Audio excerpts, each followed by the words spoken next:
할렐루야. 옆에 있는 분하고 인사합시다. 오늘이 최고의 선물입니다.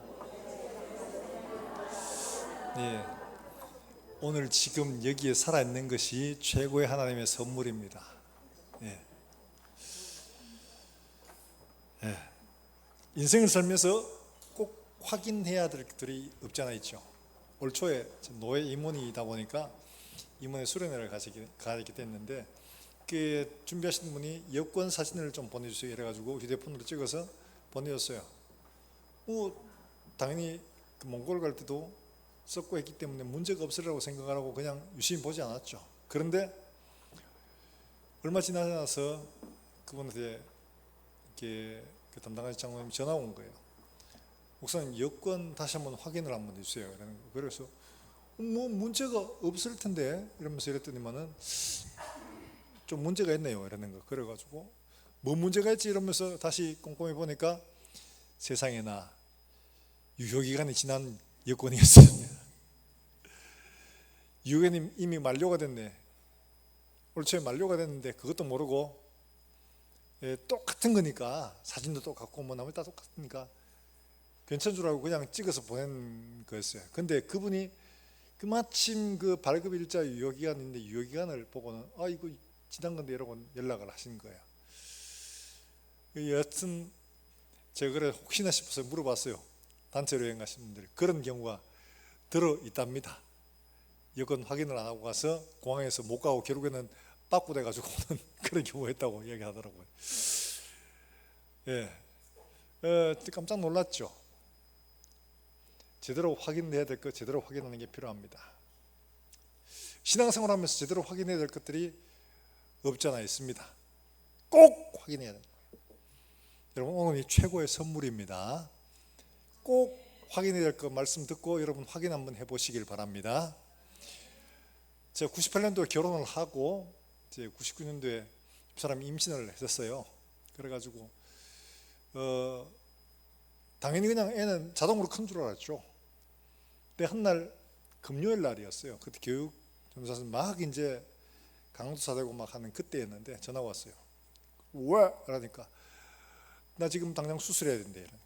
뭐 수술을 하니까 그 병원에서 포도 임신이라고 하루빨리라도 빨리 수술을 해야 된다고 그런다는 거야.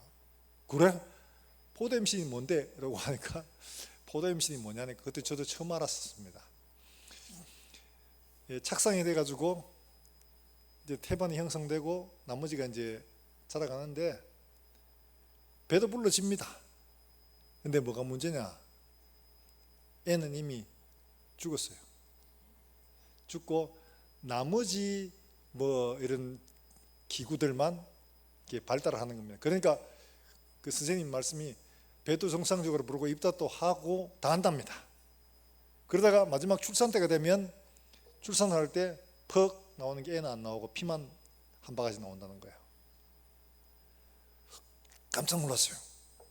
당연히 아는 뭐 뱃속에서 내가 확인할 수 있는 것도 아니고 잘 크겠지 이러고 있었는데 애는 이미 이 세상 사람이 아니었고 그런데 뭐 주변 기기만 자라니까 정말 임신있는 거 하나 다를 바 없이 똑같이 현상이 일어나는 거예요. 그래서 이 설교를 준비하면서 제가 그걸 깨달았어요. 우리 속에 시작된 생명이 이미 죽은 줄도 모르고 분주하게 교회 가고 예배 드리고 헌금하고 봉사하고 막 이런 거 막 종교 활동을 많이 하다 보니까 내가 생명이 있는 줄로 착각을 할 때가 없지 않아 있죠. 이거 확인하다 보면 마지막 그날에 주님이 누구시더라 이러면 진짜 큰일 나는 겁니다. 그렇죠. 내게 진짜 생명이 예수의 생명이 자라고 있는가, 예수의 생명 열매가 있는가를 점검하지 않으면 큰일 납니다. 우리의 삶들 속에 반드시 확인해야 될 일들이 바로 이 중생에 대한 문제인 거예요. 여러분 오래 예수 믿었고 많은 종교 활동을 했고 많은 일들을 또 이루어 왔습니다. 그래서 나는 천국 가니까 괜찮다라고 착각을 하는 사람들이 없지 않아 많이 있습니다. 그래서 바울도 우리에게 그렇게 말씀하고 있어요. 이거 반드시 점검해라. 고린도서 13장 5절의 말씀에 이렇게 말씀하고 있어요. 고린도서 13장 5절 말씀에 한번 같이 읽어봅니다. 시작. 너희는 믿음에 있는가? 예수 그리스도께서 너희 안에 계신 줄을 너희가 스스로 알지 못하느냐? 그렇지 않으면 너희는, 저 마지막 말이 무섭죠. 너희는 버림받은 자다. 예수의 생명이 너희 속에 없으면 겉으로 많이 활동하고 봉사하고 종교생활을 해도 너희가 버림받은 자다. 그래서 너희는 믿음 안에 있는가? 너희 자신을 시험하고 너희 자신을 확증하라, 이렇게 말하죠. 시험하다, 확증하다, 이 말은 무슨 말인가 하니까, 지금 말로 시험하다 앞에 있는 이 말은 좀 더 유혹에 가까운 말들입니다. 너희 믿음을 한번 흔들어 봐라는 거죠. 세상의 것들과 비교해보고 어느 걸 내가 쫓아가고 있는가를 한번 보라는 거죠. 뒤에 확증하라는 것은 어떤 말인가 하니까 재련하다는 이런 뜻입니다. 좀 더 가까워요. 똑같이 시험하다는 뜻으로 쓰이는데 뒤에 거는 재련 쪽에 가까운 뜻이고 앞에는 유혹이나 이런 데 더 많이 쓰이는 이런 단어입니다. 달리 말하면 재련하는 건 뭐예요? 모진 어려움을 통해서 제대로 다 넘어져 있는가 확인하라는 거죠. 불같은 시험, 고통과 고난을 통과해 봐야지 내가 진짜 뭘 붙들고 있는가를 알게 되거든요. 이거 안 그렇게 보면 내가 붙들고 있는 게 뭔지를 제대로 몰라요. 내 손에 나 이거 붙들고 있다고 생각했는데 어려움 만나보니까 하나도 없어. 낭패죠. 그러니까 바울이 우리에게 말하기를 너희 자신이 믿음 안에 있는가 시험하고 확증해봐라. 여러분, 협박하려고 하는 소리 아닙니다. 바울이 고린도 교회, 이 교회 어떤 교회예요? 우리가 잘 알다시피 은사가 많은 교회입니다. 은사 때문에 오히려 시끄러웠던 교회인데요. 그러니까 이 교회에 이런 얘기를 할 필요가 있을까요? 방언하고 예언하고 병 고치는 은사가 있고 막 이런 막 일들이 있는 사람인데 이런 사람한테 뭐 시험하고 확증해봐라 이런 얘기 할 필요가 전혀 없어 보입니다. 그런데 바울은 이런 교회에 너희 자신이 믿음 안에 있는가 시험하고 확증해봐라. 예외 없다는 이야기죠. 자기 자신이 아무리 확실하게 내가 예수 믿는다 라고 말해도, 아무리 바쁘게 봉사하고 선교하고 뭘 해도 자신이 스스로 시험하고 확정해 봐야 한다는 거예요. 그렇지 않으면 나도 모르는 사이에 내 속에 예수의 생명이 없음에도 불구하고 내가 버리운 자인 줄 알지 못하고 여전히 믿는 줄 알고 있다가 마지막 그날에 예수님 이름이 갔는데 누구시더라? 이러면 이건 진짜로 큰 난리입니다. 현신의 원사님, 신성규 목사님이 다니엘 기도회 하는데 간증하는 걸 제가 들었는데 꼭 이런 케이스예요. 신대원 원장 했고 중인교회 담임 했고 군 세례 했고 실업인 선교회도 만들었고 얼마나 많은 활동을 했습니까? 그러니까 당연히 하나님 인정하실 줄 생각하고 막 갔더니만 주님이 누구시더라 이런 거예요. 저요, 저 대한민국에서 총신에서 신대원 원장도 하고요, 대한민국 제일 큰 중형교회 담임도 했던 사람 아닙니까? 그러니까 그거 다 널 위해 한 것이 날 위해 한 거가 상상도 못했습니다. 분명히 마음으로도 생각으로도 입으로도 늘 주를 위해 한다고 생각을 했는데 주님은 우리 속 깊이 있는 생명을 보고 계신 거예요. 현신의 원사, 많은 병자들 고치고 기적을 베풀었던 사람입니다. 기분 좋게 예수님 저예요, 현신에 왔어요. 누구시더라? 저 모르시는 거예요 정말? 막 이랬는데 그거 네 이름 위해 한 것이 내 이름 위해 한 거야. 예수의 생명이 없었다는 거죠. 널 위해 산 거지 날 위해 산 게 아니라는 거예요. 예수의 생명이 없었다는 거예요. 기적을 행하고 아무리 훌륭한 위대한 이름을 만들어 놓아도 예수 생명 없으면 다 헛거, 예수님이 모른다고 하시는, 이걸 미리 점검을 해야 되는 거죠. 그래서 점검할 수 있는 오늘이 최고의 선물인 줄로 믿으시길 주 예수의 이름으로 축원합니다. 오늘 점검하지 않고 미뤄두면 안 되는 거예요. 오늘 내가 확인해야 됩니다. 자, 이 니고데모는 어떤 사람입니까? 산헤드린 공의회 회원이에요. 요즘 말하면 총신 교수로서 총회의 중력을 하고 있는 사람이 똑같습니다. 그런데 이 사람이 예수님을 보고 뭐라고 했냐? 당신을 보니까 하나님으로부터 온 사람 아니면 당신 같은 일을 할 수가 있는 사람이 없습니다. 이랬더니만 예수님께서 하시는 말씀이 아이고 고맙다 야, 나를 그래 알아주니까 하시는 게 아니고 거듭나지 않으면 하나님 나라를 볼 수 없다. 얘에 들어가서 하나님 나라를 들어갈 수 없다고까지 얘기를 하시는 거예요. 얼마나 놀랐겠습니까? 자기는 유대인이고 산헤드린 공의원이고 바리새인이고 율법 철저히 지키는 이런 사람이 없는데 이런 내가 못 들어간다면 누가 들어가나 이거죠. 자기는 업적으로도 지나온 과거로도 모든 방면에 있어서 부족함이 없는 사람인데 그런 내가 들어갈 수 없다고 중생하지 않으면 이걸 하니까 너무 당황스러웠죠. 이 중생이란 말, 팔랑게네시아란 말은 성경에서 마태복음 보고 여기서만 디도서에서만 쓰인 단어인데요. 이 말은 뭐냐 하니까 예수님께서 마태복음 19장 28절에서 천지가 다 새롭게 되어 인자가 올 때에 할 때 그 새롭게 되는 그 말 똑같은 겁니다. 그러니까 완전히 옛것은 다 사라지고 새로운 세상. 그러니까 이 팔랑게네시아란 말은 새롭게 태어난다는 말입니다. 새롭게 태어난다는. 과거의 생명은 사라지고 이제 새 생명으로 완전한 새 것이 되는 바로 그런 게 팔랑게네시아란 말입니다. 그러니까 중생이라고 말했는데 그러다 보니까 이 니고데모가 잘 못 알아들어가지고 그러면 내가 다시 엄마 뱃속에 들어갔다 나와야 됩니까? 다시 나와야 된다고 하니까 그렇게 표현을 했던 거예요. 예수님께서는 중생이라는 것이 무엇인가? 물과 성령으로 거듭나는 것이다 라고 말씀을 하고 있죠. 물과 성령으로 거듭나는 것이다 이렇게 말합니다. 자, 그런데 우리의 상태가 어떠하길래 중생해야 된다고 말하고 있느냐? 고린도서 12장 14절의 말씀에서 바울은 우리에게 이렇게 얘기를 하고 있습니다. 같이 한번 볼까요? 고린도서 12장 14절 말씀. 네, 같이 한번 읽어봅니다. 시작. 육에 속한 사람은 성령으로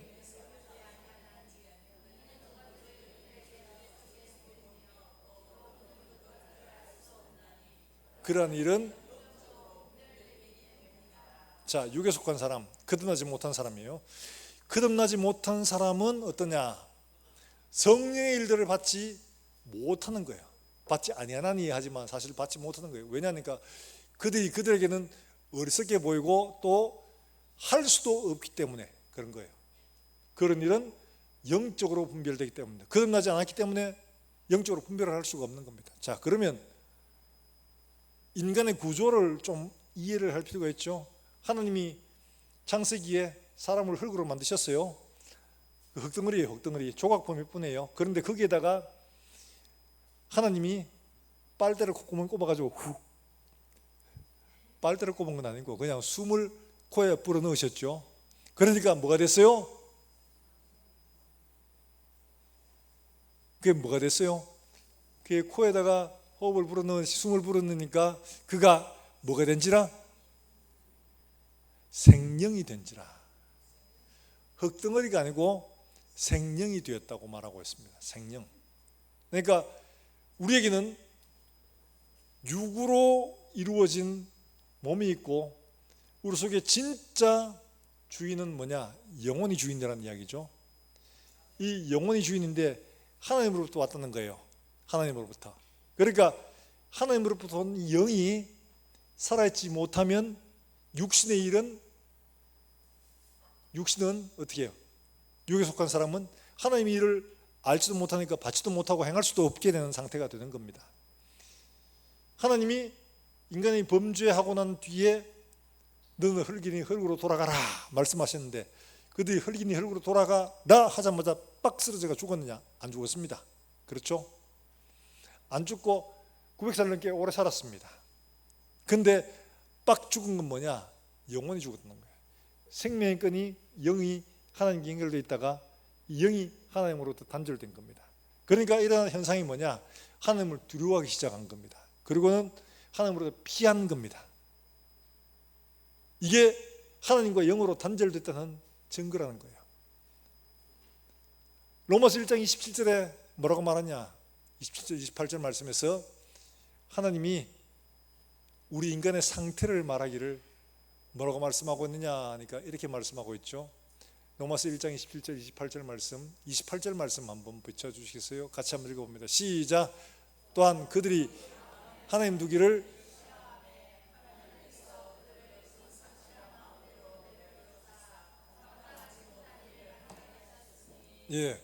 마음에 하나님 두기를 어떻게 했다고요?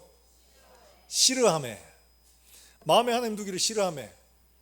저게 하와가 지었던 죄죠. 하나님 말씀을 듣기 싫어한 겁니다. 그래서 하나님과 단절되어 버린 겁니다. 영의 생명이 끊어진 거예요. 그 이후로 인간들은 마음에 하나님 두기를 싫어하며 하나님께서 내버려 두셨다고 합니다. 그래? 너가 알아서 해봐라. 그러면 너 잘할 수 있다고? 그래?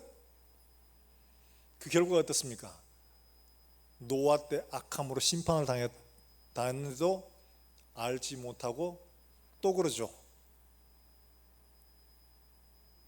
바벨탑을 또 쌓고 심판을 당하고, 그 이후에 아브라함을 불러가지고 이루어 가시는 그 모든 역사의 길고 긴 이 서정이 마음에 하나님 두기를 싫어하는 사람들의 삶의 모습들을 그대로 보여줍니다. 하나님 비록 아브라함을 통해서 한 민족을 세웠지만 그들 역시 마음에 하나님 두기를 싫어해서 심판을 당하게 되잖아요. 마음을 하나님 두기를 싫어하는 것들은 이방 사람들, 예수 안 믿는 사람들만 있는 게 아니고 예수 믿는 사람들 가운데도 마음에 하나님 두기를 싫어하는 사람들이 많이 있다는 겁니다. 그러니까 몸으로 하나님 말씀을 따를 수가 없는 거예요. 왜? 몸이 더 중요하거든요. 육에 속하니까. 먹고 살아야 되는 거예요. 먹고 사는 게 더 먼저예요. 먹고 사는 게 더 먼저라서 성경에 나오는 그 많은 이야기들을 보면 다 먹고 사는 문제예요. 먹고 사는 것 때문에 하나님을 떠나고, 먹고 사는 것 때문에 하나님 말씀에 불순종하고 하는, 이게 육에 속한 사람의 모습인 거죠. 그래서 예수님이 이 땅에 오셔서 제일 먼저 마귀가 시험했던 게 뭡니까? 돌덩어리를 뭘로 만들어라?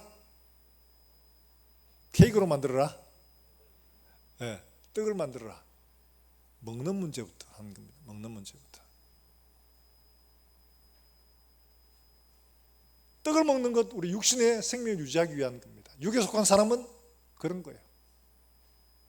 영에 속한 사람은 우리 영혼이 하나님 앞에 살아있는가 없는가 이걸 보는데, 육에 속한 사람은 육신이 더 중요한 거예요. 먹고 사는 문제가.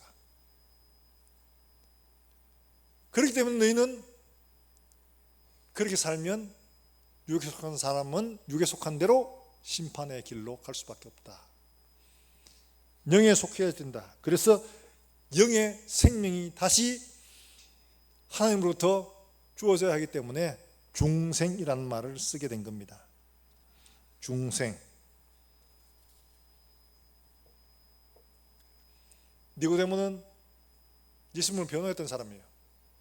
사내들인 공의에서 예수님에 대해서 막 죽게 된다 막 말을 하고 했을 때, 니고데모가서가 우리는 그 사람이 행한 일 보기 전에 그 사람 말만 듣고 그렇게 판단하냐 변호했죠. 예수님 죽었을 때 또 어떻게 했습니까?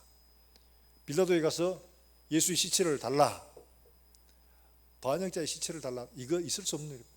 당시 십자가형은 반역자에게 행하는 처단법이었어요. 그리고 이 시신이 어떻게 되냐? 나무에 달려 있습니다. 그리고 어떻게 하냐? 공중의 새와 짐승들의 먹이가 되도록 하는 겁니다. 그러니까 그냥 두면 새들의 먹이가 되고 짐승들의 밥이 되는 거예요.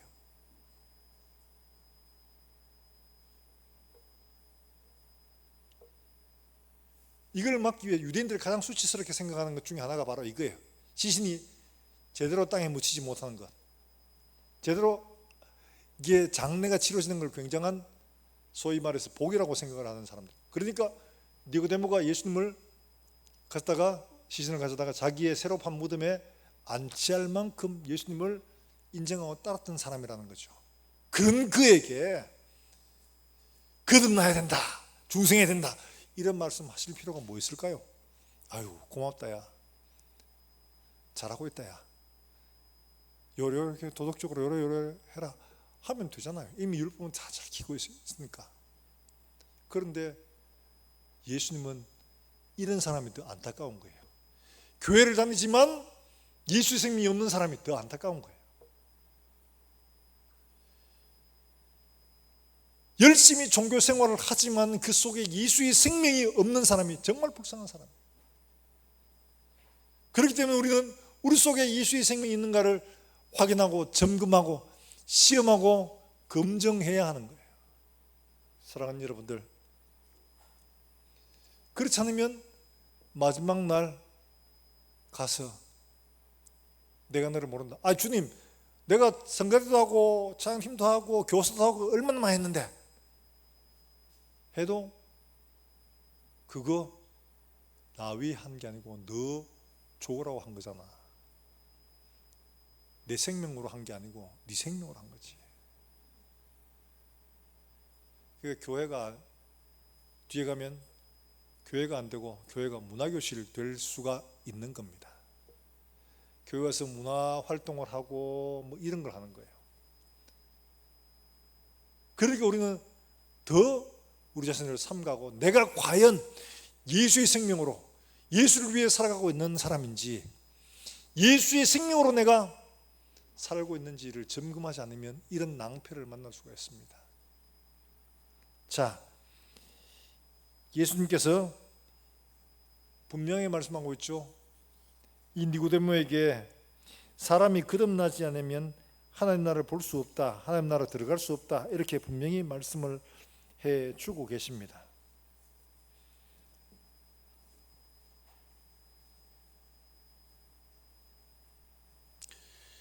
에베소서 2장에서는 우리의 정확한 상태를 말해 줍니다. 어떻게요? 2장 1절 말씀부터 4절까지 말씀을 우리 같이 한번 읽어볼 거예요. 에베소서 2장 1절에서 4절까지입니다. 같이 한번 읽어봅니다. 시작. 이는 허물과 죄로 죽었던 너희를 살리셨도다. 그때 너희는 그 가운데 행하여 세상 풍조를 따르고 공중의 권세 잡은 지금 불순종의 아들 가운데 역사는 영이라. 우리도 다 육체 욕심을 따라 지내며 육체와 마음에 원하는 것을 하여 다른 이들과 본질상 긍휼이 풍성하신 하나님이 우리를 사랑하신 그 큰 사랑을 인하여 허물과 죄로 죽었더니지요. 이미 죽은 겁니다. 죽을 예정이든 아니에요. 죽을 예정은 아직 안 죽었다는 이야기잖아요. 그런데 성경은 우리가 뭐라고 했냐? 허물과 죄로 죽었다. 이미 죽었다. 끊어졌다는 거예요. 하나님으로부터 단절된 상태라는 거예요. 로마서 1장에서 말하고 있는 것은 하나님과 단절되니까 그 다음에 온갖 죄들이 다 달라붙는 거예요. 세상 풍조를 따르고 우리 유행에 민감하잖아요. 이게 세상 풍조예요. 유행, 다른 말로 하면 공중권세 잡은 자들을 따랐다고 말하고 있습니다. 육체와 마음에 원하는 것을 한 거 맞죠? 우리 육체가 원하는 대로 합니다. 우리 마음이 원하는 대로 마음의 행복을 위하여 쫓아갑니다. 우리 영혼이 어떻게 사는가, 여기에 관심이 있는 게 아니고 우리의 육체와 마음에 원하는 것을 따라가는 게 우리가 죽었다는 증거라는 거예요. 생명의 활동이 없는 겁니다. 이런 사람은 결코 하나님 나라 들어갈 수 없다고 분명하게 예수님께서 말씀을 하고 있는 겁니다. 사랑하는 여러분들, 그렇기 때문에 우리가 과연 예수의 생명이 내 속에 있는가를 시험하고 확정해야 될 필요가 있는 겁니다. 과거에 한번 했으니까 쭉 자동으로 되겠지? 안 해요. 중간중간에 바울이 왜 고린도 교회에 이런 편지를 썼냐? 은사도 많고 능력도 있고 봉사도 하고 하지만 그렇기 때문에 더 쏟고 싶다는 거예요. 더 쏟기 쉬워서 내가 예수 그리스도의 생명으로 살고 있는지를 확정하는 일이 무엇보다 중요한 일이라는 거죠. 자, 이런 것은, 생명에 대한 것들은 어떨 때 절박해지고 간절해지느냐? 예수님께서 심령이 가난한 자는 복이 있다, 애통하는 자는 복이 있다, 의에 줄이고 목마른 자는 복이 있다, 산상수훈에 이런 말씀을 하신 이유가 뭐냐? 너희의 상태를 봐라. 자신의 상태를 바로 알아야지 이게 가능한 얘기예요. 아니면 이게 전혀 되지 않습니다. 심령이 부유하고 의에 전혀 관심 없고 이런 사람이 뭐 예수님을 찾아요? 즐길 거 많고 돈도 있고 여유도 있고 건강도 있는데 예수를 믿어요? 안 믿죠. 세상에 예수 안 믿어도 재밌는 일 너무 많은데 굳이 교회 와서 눈물 찔짜면서 주여 이렇게 해야 될 이유가 하나도 없어요. 우리의 상태를 정확히 알아야 됩니다. 그래서 에베소서에서는 우리가 본질상 진노의 자녀였다 이렇게 말하는데, 진노는 무슨, 내가 도덕적으로 큰 나쁜 일 없는데 저도 그렇게 생각했었습니다. 주일학교 헌금 좀 띠먹었다고 여가지고 엄마 막 니가 띠먹으면 지옥 가 이러면서 막 손가락을 찌르러, 그때 받을 거 다 받았어요. 그런 생각이 들었어요. 근데 이 말씀은 뭐냐? 하나님으로부터 떨어진 이 생명은 본질상 하나님 일을 할 수 없기 때문에 본질상 진노의 자녀, 상태가 그렇다는 겁니다. 자, 내 상태가 어떤지를 잘 생각해 보시길 바랍니다. 에스겔 37장 11절의 말씀에서 하나님이 이미 이런 일들에 대하여 말씀을 해주고 계십니다. 에스겔 37장 11절의 말씀이에요. 우리가 잘 아는 마른 뼈들이 살아나는 장면인데 그 전에 이렇게 말합니다.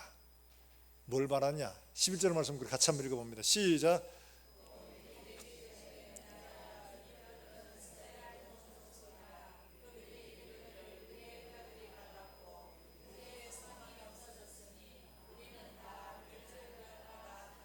할렐루야. 자, 앞에 너희는 이스라엘은입니까? 우리는입니까? 우리는. 다른 말로 하면 나입니다.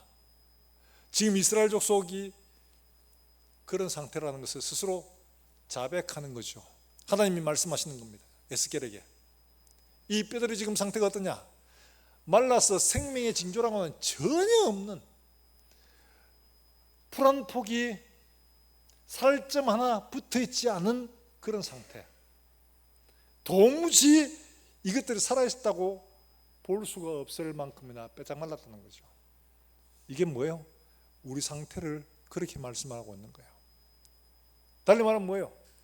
내가 그렇게 죽어서 완전히 말라 비틀어진 개뼈다귀처럼 되어 있다. 하나님의 어떤 일도 내 속에는 없습니다. 생명의 징후가 전혀 없는 상태다. 절망이죠. 그 절망적인 상태에서 우리는 다 멸절되었다, 우리에게 소망이 없다. 그때 에스겔에게 말씀하십니다. 이 마른 뼈들에 대하여 대언하라. 생기야 불어서. 그대로 대언하니까 이 뼈들이 살아서 이기저기 맞춰져 가지고 큰 군대가 되었다고 말하고 있지 않습니까? 이게 뭘 말하는 겁니까? 생기를 불어 명하고 이들이 살아나는 것은 스스로의 능력이 아니라 하나님의 말씀에 의한 겁니다. 달리 말하면 우리가 절망적인 상황을 인지하고 하나님의 은혜와 긍휼을 구하는 그 심령이 될 때에 우리가 하나님의 말씀으로 중생할 수 있는 터가 준비되어 있다는 겁니다. 요한복음 11장에 나사로가 살아난 장면이 나오는데 예수님께서 나사로가 병들었다는 이야기를 듣고 나흘 더 머무시다가 오시는 겁니다. 그러니까 그만 죽어버렸어요. 그러니까 나사로와 마리아가 마리아하고 마르다가 그 누이가 굉장히 좀 섭섭해합니다. 예수님 여기 계시더라면 우리 오라버니가 죽지 않았을 건데 늦게 오셔가지고 말이지 안 봐도 비디오입니다. 그죠? 이래가지고 막 했겠죠. 예수님 어떻게 이런 실수가 하세요? 막 이러면서 했을지 몰라요. 그런데 예수님께서 이상한 말씀, 내가 충분히 이해한다. 마음 아프지? 내가 좀 미안하다. 대신 내가 살려줄게. 말씀하셔도 되는데 뭐라고 하십니까? 돌을 꾸려놓으라 하죠. 그때 마르다가 그런 이야기를 합니다. 요한복음 11장 39절 말씀에서 그런 말씀을 합니다. 같이 한번 읽어봅니다. 시작. 예수께서 이르시되 돌을 옮겨 놓으라 하시니 그 죽은 자의 누인 마르다가 이르되 주여 죽은 지가 나흘이나 되었으며 벌써 자, 저 말이 무슨 말이에요? 냄새나는 그 객관적인 사실을 이야기하는 것처럼 보이지만 사실은 더 이상 소망이 없다는 이야기죠. 살아날 수 있는 가능성은 하나도 없다는 이야기입니다. 벌써 썩은 냄새가 나는 상태인데 어떻게 저게 살아나겠습니까?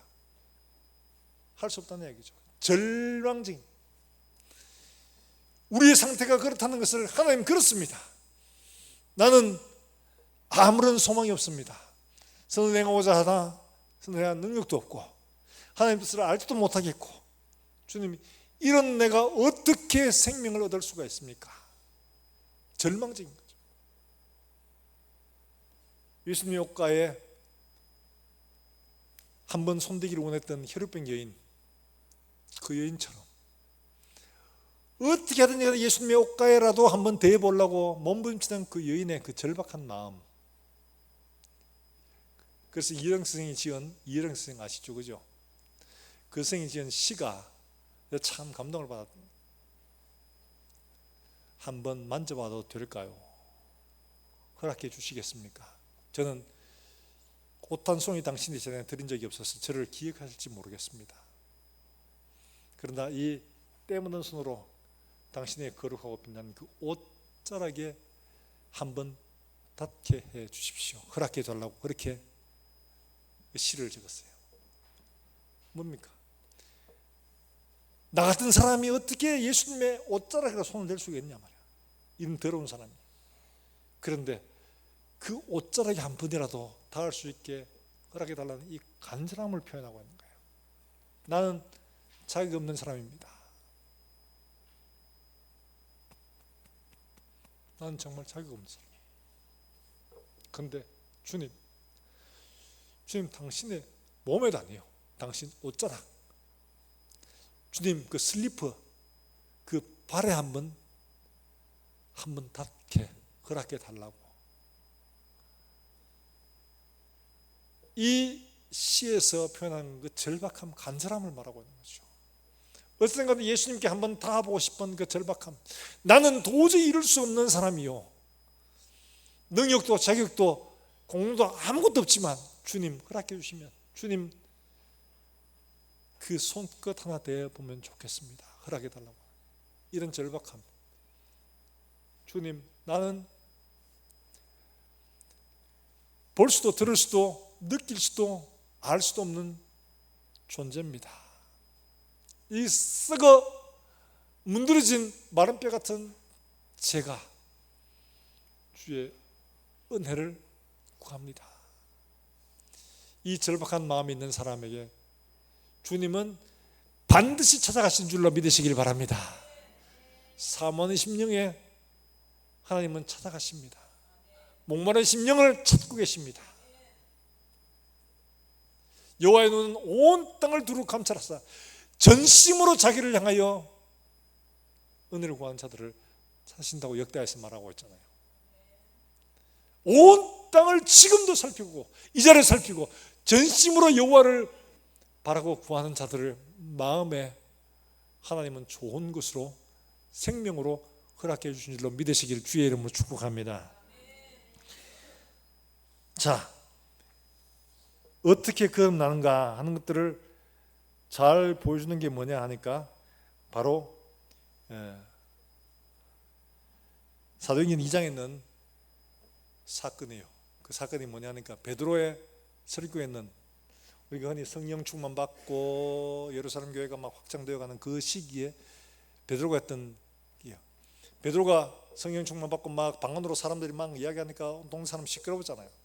와, 이게 나는 방언으로 이게 들으면 어찌미냐 이러면서 막 할 때 베드로가 설명을 합니다. 그때 베드로가 중요한 얘기를 합니다. 뭐냐 하니까 말씀으로 작정하신 메시아를 너희가 십자가에 못 박아 죽였다 라고 말하면서 얘기를 하는데 뭐라고 말하냐, 사도행전 2장 38절의 말씀에 이렇게 말합니다. 사도행전 2장 38절입니다. 같이 한번 봅니다. 시작.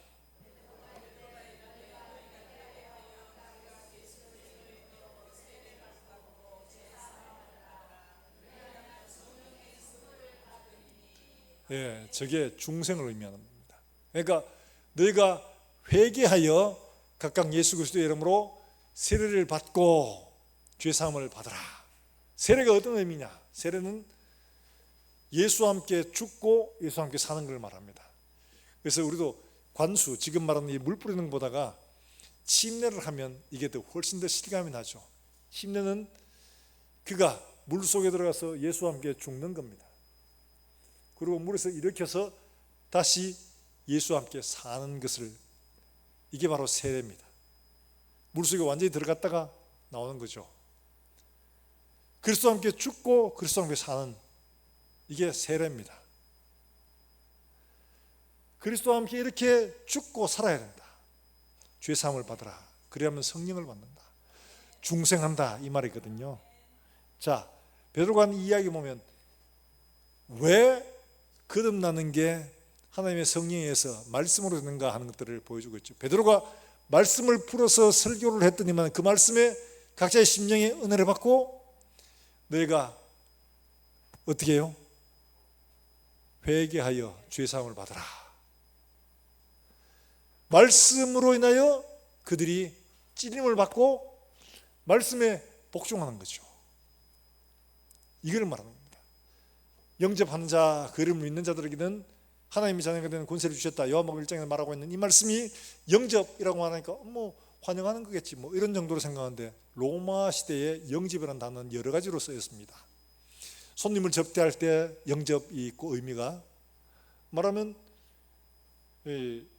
왕을 접대할 때, 왕을 받아들일 때 하는 게 있고, 여러 가지 의미로 쓰였습니다. 우리가 정의라는 말이 뭐 예를 들면 정치에서 정의, 경제에서 정의, 교육에서 정의 다 틀리듯이 그런 거예요. 황제가 당시 로마를 통일하고 주변 지역을 순시합니다. 가면 그 도시들이 황제를 대대적으로 영접을 하거든요. 그 말은 뭐냐? 황제가 우리 도시에 왔다. 어마어마한 사건입니다. 그 말은 황제를 영접한다 이 말은 당신의 통치를 우리가 받아들이겠습니다. 당신이 우리를 다스리십니다. 이걸 영접이라고 말하는 겁니다. 예수를 영접한다는 말은 바로 이겁니다. 나는 당신의 지배와 통치를 받겠습니다. 이걸 말하는 겁니다. 그냥 마음으로 인정하고 이해합니다. 이게 아니에요. 내가 그분의 모든 통치 아래 완전히 복종하는 걸 영접이라고 말하는 겁니다.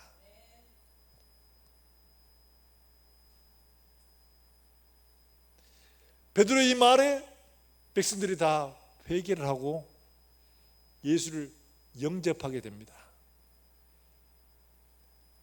그래서 3,000명이 5,000명이 회개하고 예수를 영접하는 놀라운 사건들이 일어나게 된 겁니다. 이제 하나님과 생명의 줄이 연결된 겁니다. 그러니까 이들이 다시 살아나게 된 거죠. 다시 생명의 활동이 시작된 겁니다. 영의 사람이 된 겁니다. 그러니까 그들에게 일어난 당연한 일들은 예수 그리스도로 말미암아 이제는 살게 되는 거죠.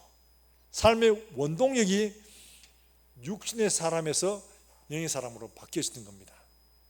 육신의 사람 뭐예요? 먹고 사는데 집중하는 일들이 이제는 하나님 나라에 예수 그리스도의 말씀에 내 삶을 거는 겁니다. 내 생명을 거는 겁니다. 그래서 이들이 어떻게 됐습니까? 초대교회가 사도들이 다 순교를 했잖아요. 예수 그리스도에게 생명을 거는 겁니다. 황제를 맞는 이 도시 사람들이 황제에게 목숨을 바치는 겁니다. 그게 영접입니다. 단지 박수치고 환영식 하는 게 영접이 아니에요. 사형리 한번 읽고 영접하시겠습니까? 예, 따라오세요. 그게 영접이 아닙니다. 내 삶의 주인을 바꾸는 거예요. 내 삶의 원동력을 바꾸어 놓는 겁니다. 이제 내가 육신을 위해 사는 것들이 다 포기하고 이제 주를 위해 살도록 하는 게, 이게 바로 예수를 영접하는 겁니다. 이렇게 하나님과 연결이 되고 나니까 그 다음에 일어나는 일들은 뭐냐? 이제 다시 태어났죠? 생명이 있으면 그 다음에 당연히 일어나는 일들은 예수 그리스도의 말씀을 사모하는 겁니다. 영적인 양식을 사모하게 되는 거예요. 자, 베드로전서 1장 23절의 말씀에서 베드로가 이런 말씀을 합니다. 거듭난다 하는 이 말을 어떻게 설명을 하고 있느냐? 베드로전서 1장 23절의 말씀에서 영접한다는 말이 막 성경에 여러 군데 나오니까 막 헷갈리기도 하고 그렇죠. 베드로는 이걸 알고 사도행전에 있었던 일들을 알기 때문에 이렇게 말씀하시는 거예요. 자, 같이 한번 읽어봅니다. 시작. 너희가 거듭난 것은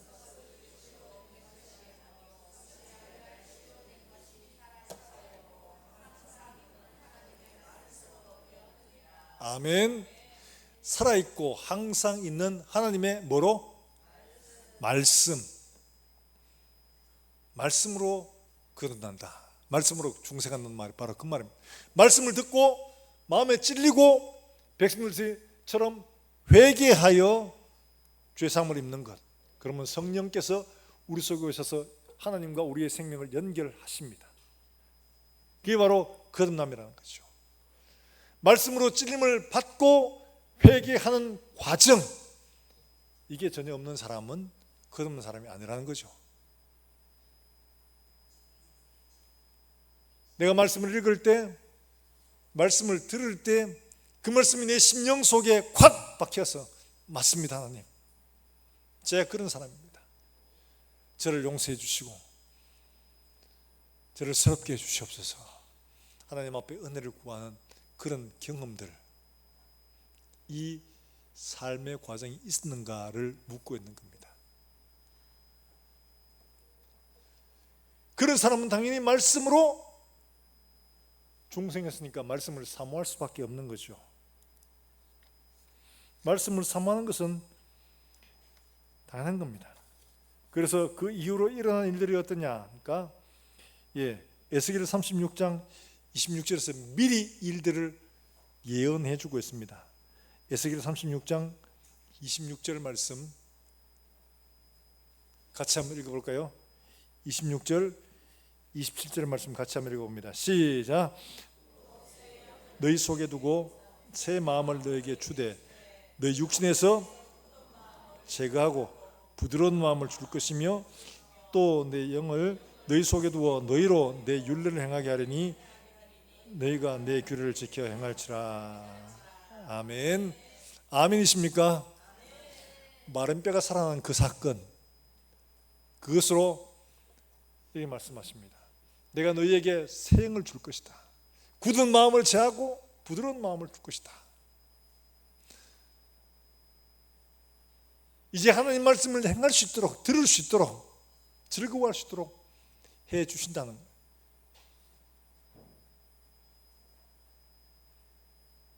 그래서 하나님은 어떠냐? 바울이 로마서에서 말한 것처럼 육신의 생각은 하나님과 원수되는 것밖에 없어요.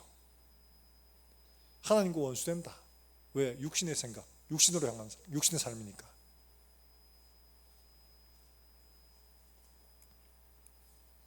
사랑하는 여러분들, 우리가 분명하게 말씀을 통해서 확인을 하고 점검을 하고 해야 됩니다. 내 경험으로 아니에요. 하나님 말씀으로 확인을 하는 겁니다. 자, 이거 예수님은 살아계신 하나님의 아들이십니다. 우리가 고백하는 유명한 베드로의 고백이 있죠. 사람들이 나를 누구라 하느냐 이랬으니까 베드로가 손들고 뭐라고 합니까? 우리 교회 성도 한 사람밖에 없는가 봐요. 주는 뭐요? 그리스도시요 살아계신 하나님의 유명한 고백이죠. 근데 베드로가 했던 고백 가만히 보세요. 주는 그리스도시요, 그리스도란 말은 메시아란 말이거든요. 메시아는 구원자란 말입니다. 이 말은 달리 말하면 뭐예요? 내가 구원받을 일이 없는데 구원자가 필요합니까? 그렇죠. 내가 지금 죽었다, 소망 없다, 에스겔에 말한 것처럼 소망 없다, 절망적이다, 이런 상태가 돼야지 생명이 필요합니다, 구원자가 필요합니다 라고 고백하죠. 나의 상태를 알고 하나님 앞에 주님, 나는 이렇습니다, 나 죄인입니다, 고백을 하고 주의 은혜를 구하는, 이게 바로 주는 그리스도시요 하는 고백입니다. 단순히 외워서 신학적으로 이해하고 인정한다, 그런 뜻이 아닙니다. 내 중심에 진짜 내가 죄인됨을 고백하고 예수님만 나의 구원자이심을 고백하는 이 믿음의 고백이 있어야 하는 거예요. 자, 공부 좀 하면 되는 게 아닌가, 그렇게 생각하기 쉬워요. 그래서 사도행전 마태복음 16장 17절의 말씀에서 예수님께서 이거 공부해야 되는 게 아니다 말씀하시죠. 16장 17절의 말씀에 뭐라고 말씀하시냐, 자, 이렇게 말씀하십니다. 17절의 말씀을 읽어봅니다. 시작. 예수께서 대답하여 이르시되 바요나 시모나, 내가 복이 있도다. 이를 내게 알게 하는 이는 혈육이 아니요. 자, 주는 그리스도시요 살아계신 하나님의 아들이십니다. 이건 누가 가르쳐 준 거예요? 그렇죠. 예수님께서 말씀하신 거. 이거 네가 배워서 하는 게 아니다. 이거 하나님이 알게 하셔야 된다.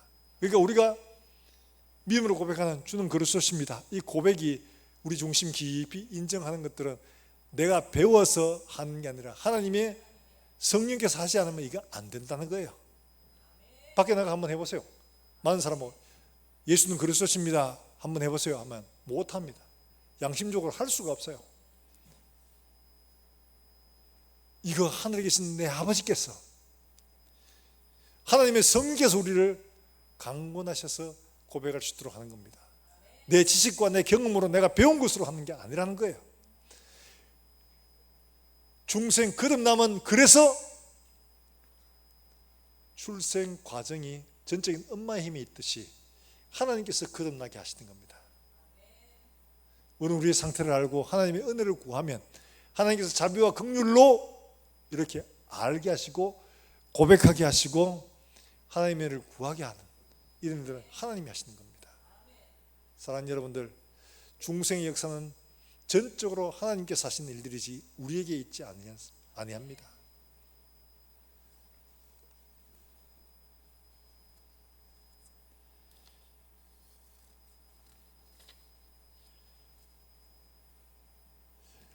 이렇게 거듭났으면 그 다음에 반드시 하나님 말씀을 사모하게 되어 있습니다. 그래서 베드로도 말씀을 하고 있습니다. 어떻게?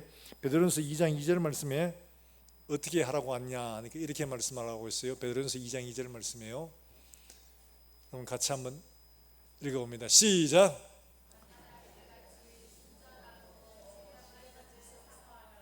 이는 그로 말미암아, 아멘. 자, 근데 저 말씀에 가만히 보면 좀 이상한 말이 있죠. 뭐냐니까 순전하고 신령한 젖을 사모하라. 이는 그로 말미암아 너희로 뭐 이르도록, 이미 중생에서는 구원받은 거 아니에요? 근데 왜 구원에 이르도록 하느냐? 태어난 것은 맞습니다. 예수의 생명을 얻었습니다. 그런데 이 구원이 자라가야 되는 거예요. 시작은 됐지만 아직 완성되지는 않았습니다. 완성하는 그때까지 자라가는 게 필요하다, 이걸 말씀하고 있는 거예요. 우리의 구원은 이미 시작됐지만 우리의 구원은 완성되지 못했습니다. 그걸 마귀도 너무 잘 알아서 이 구원을 시작한 것을 어떻게 하든지 간에 완성하지 못하도록 하기 위해서 여러 가지 시험을 하는 겁니다. 그래서 우리가 필요한 게 뭐냐? 신령한 젖을 사모하는 게 필요하다는 거예요. 자라가야 하기 때문에. 몸이 점점 자라가고 그러면 믿음도 강해지고 여러 가지 유혹과 환난 속에서도 넉넉히 이길 힘을 우리가 기를 수 있게 되기 때문에 그런 거죠. 사랑하는 여러분들, 우리의 구원이 시작됐지만 아직 완성은 되지 않았습니다. 그래서 베드로는 우리에게 뭐라고 말하냐? 신령한 젖을 사모해라. 젖을 사모함이 없으면 이 사람 구원받는 거 아닙니다. 태어나지 않았는데 무슨 젖을 사모하는 게 있어요? 애들이 그렇잖아요. 배고프면 애들이 체면 차립니까? 배고프면 엄마 아빠 눈치 안 보고 그냥 막 상황이 어떤지도 분별 못하고 그냥 와 무릎 꿇잖아요. 밥 줘, 밥 줘 이러면서 막 하잖아요.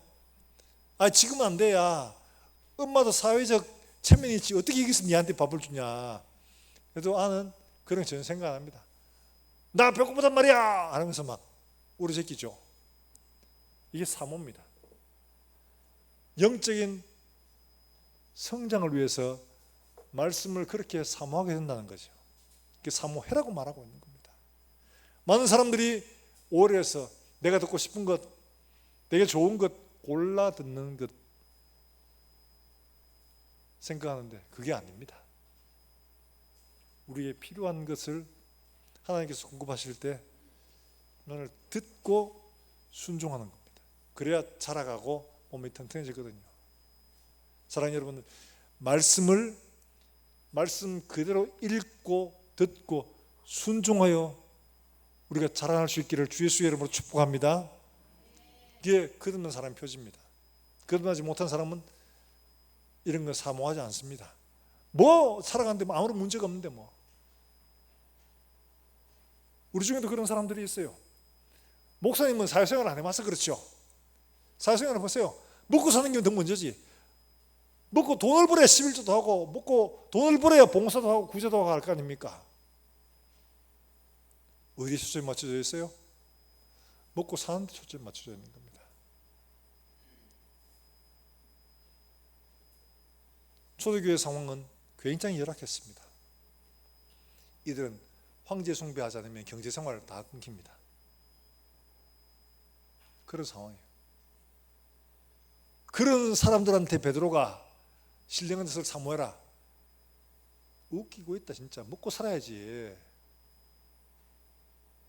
하면 되는 거예요. 저 최근에 읽었던 책 중에 에베소서 일주일이라는 책이 있는데 그 책에는 고생 안 줘도 됩니다.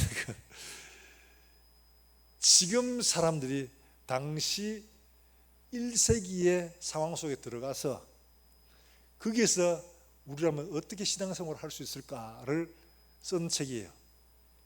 그들은 외적으로 황제 숭배에 대한 핍박도 받고 유혹도 받고 교회들이 굉장히 어려웠어요. 교회 안에도 황제 숭배하는 사람도 있고 그렇지 않은 사람도 있고 반대하는 사람도 있고 아닌 사람도 있고 우리 일제시대에 신사참배하는 그것처럼 막 그런 거예요. 그러니까 이거 어떻게 되냐 막 교회가 굉장히 시끄러워졌어요.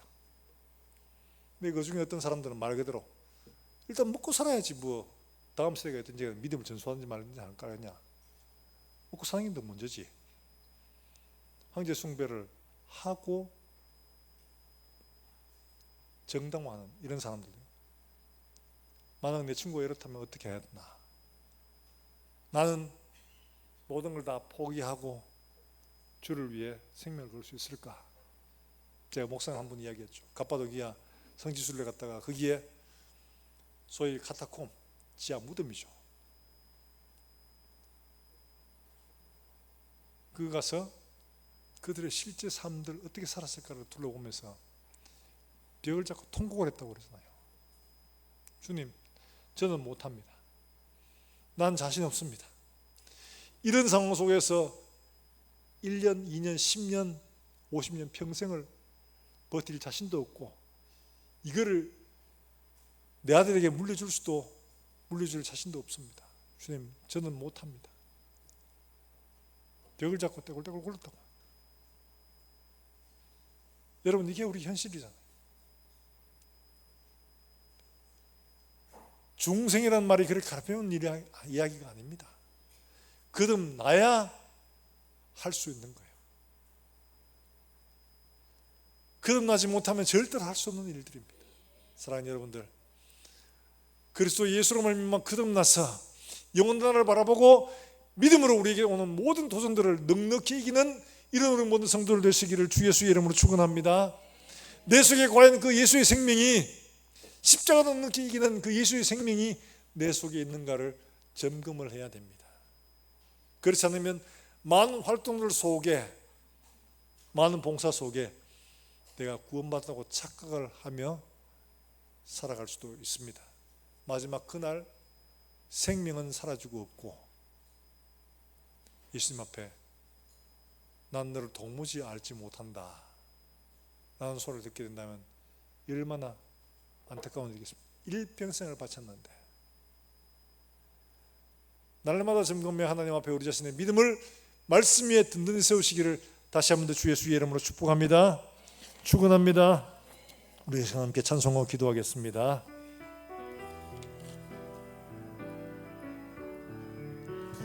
예수로 나의 구주 삼고 성령과 피로써 거듭나니 이 세상에서 내 영혼이 하늘의 영광 누리고 주 안의 기쁨 누림으로 주 안의 기쁨 누림으로 마음의 풍랑이 잔잔하니 세상과 나는 간 곳 없고 구속한 주만 보이도다. 이것이 나의 간정이요 이것이 나의 간정이요 이것이 나의 찬송일세. 나 사는 동안 끊임없이 구주를 찬송하리로다.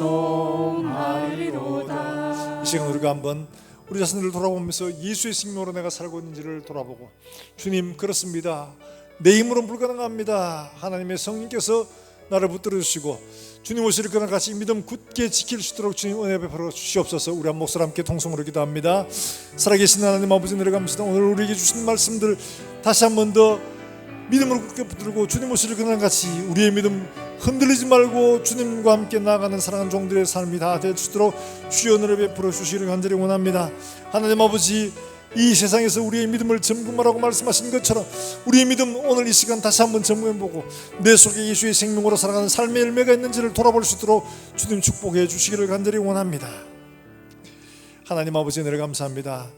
말씀을 통하여 우리 자신들을 다시 한번 더 깊이 돌아보고 점검하고 우리의 믿음을 반석 위에 세우는 귀한 종들이 될 수 있도록 도우시고, 오늘도 하나님 앞에 나와 예배하는 종들 주님 앞에 귀한 예물 드립니다. 드린 손길 주님 축복하시고 그들의 가정과 일터와 손원의 일들마다 복이 되게 해주시고, 하나님 아버지들의 가정과 걷는 걸음들이 하나님 아버지 그리스도 예수의 향기를 바라는 복된 걸음 되게 하시고, 우리 가운데 질고로 고통받으며 하나님 앞에 손을 든 자들을 기억하시고 이들의 든 손이 하나님 아버지 주께 드리는 저녁 제사와 같이 받아들일 수 있도록 주님 은혜를 베풀어 주시기를 간절히 원합니다.